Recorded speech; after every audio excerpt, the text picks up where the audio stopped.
Hello மக்களே, வணக்கம். Welcome back to the channel. இன்றைக்கி பார்த்தீங்கன்னா let's grow food and dish சேலஞ்சில் 89வது நாளுங்க. ஸோ ஒரு வழியாக நம்மளுடைய சேலஞ்ச் வந்து முடியவும் போகுது. அதே மாதிரி ஓரளவுக்கு நமக்கு தேவையானதை வந்து நம்ம வீட்டில் வந்து ஹார்வெஸ்ட் பண்ணிக்கிட்டோம். ஸோ நம்ம முதல்ல போட்ட விதைகளுக்கு அடுத்த ஜென்ரேஷனே ஸ்டார்ட் ஆயிடுச்சுங்க.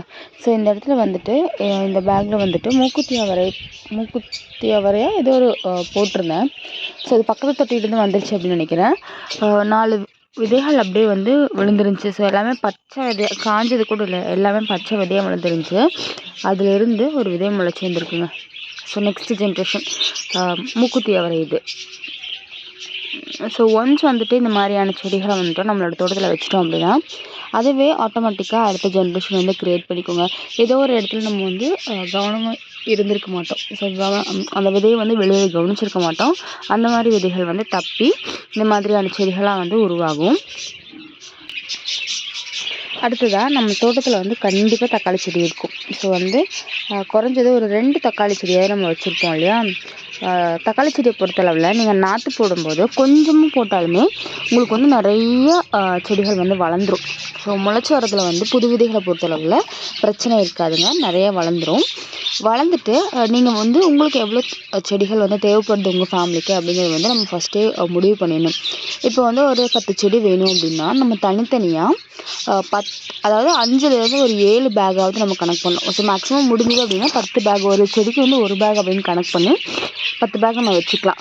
இல்லை நம்மளால் அவ்வளோ பேக் வாங்க முடியாது, இல்லை தொட்டி ரெடி பண்ண முடியாது அப்படிங்கும்போது நீங்கள் வந்து குறைஞ்சது மினிமம் வந்து ஒரு 5 பேக், ஒரு தொட்டிக்கு வந்து 2 செடி அப்படின்ற மாதிரி வைங்க. அப்போ தான் அந்த செடி வந்து நல்லா ஸ்ப்ரெட் ஆகி வளர்கிறதுக்கும் உங்களுக்கு வந்துட்டு அதுக்கு தேவையான சத்துக்கள் கிடைச்சா தான் நல்லா வந்து ஈல்டு கிடைக்கும். ஸோ நம்ம வந்து கம்மியாக அளவு இருந்தாலுமே அதுலேருந்து நம்ம வந்து ஈல்டு அப்படிங்கிறது வந்து எடுக்க முடியுங்க. ஸோ நம்ம வந்து பேக் இல்லை, ஆனால் நிறைய செடி வேணுங்கிறதுக்காக ஒரு தொட்டியில் வந்து 3 செடி 4 செடிலாம் வச்சிடாதீங்க. அது வந்து அவ்வளோ ஈல்டு வந்து கிடைக்காது நமக்கு. ஸோ அது வந்து வளர்க்குறதே வேஸ்ட் அப்படின்ற மாதிரி ஆயிடும்.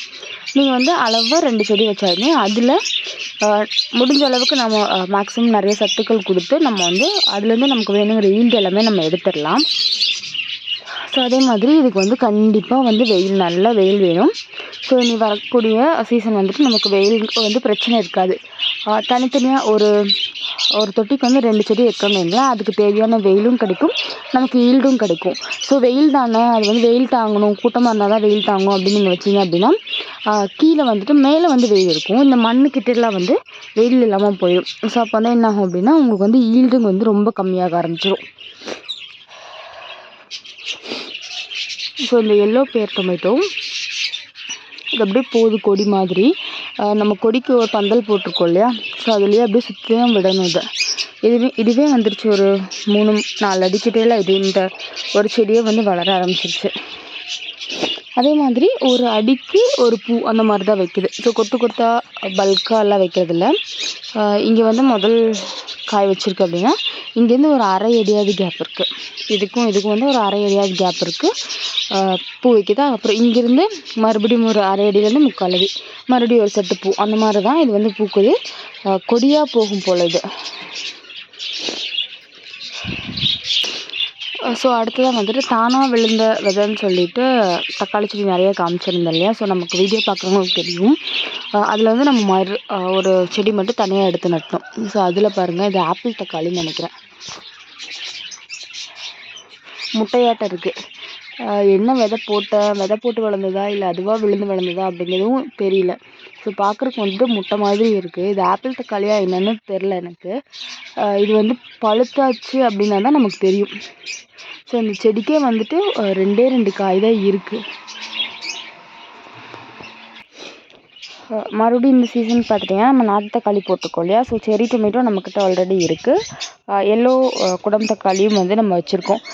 இந்த சீசன் பார்த்திங்கன்னா இந்த கும்கும் கேசரி, அதுக்கப்புறமா வந்துட்டு அதில் இன்னொரு 2-3 வெரைட்டிஸ் இருக்குல்ல தக்காளியில், அது விதைகள் இருக்குது, அது பேர் மறந்துருச்சு. அதுதான் வந்து ட்ரை பண்ணலான் இருக்குது. ஸோ நம்ம போன சீசனுக்கே போட்டு அது வந்து சரியாக வளரல, விதைகள் முளைச்சி வரல. ஆனால் இப்போ வந்து ஒரு செட்டு வந்து விதை முளைச்சி வந்துட்டுருக்குங்க. இது பாருங்கள், இது வந்து எப்போ விதை போட்டது என்ன வெரைட்டின்னு தெரில. ஆனால் வந்து வளர்ந்துட்டுருக்கு. ஸோ இதையும் வந்து மறுநடவு பண்ணி இதுலேருந்து ஈல்டு அப்படிங்கிறத பார்க்கணும். ஸோ இந்த வீடியோ வந்துட்டு உங்களுக்கு பிடிச்சிருக்கும் அப்படின்னு நினைக்கிறேன். வீடியோ பிடிச்சிருக்கு அப்படின்னா லைக் பண்ணிக்கோங்க. தேங்க்யூ.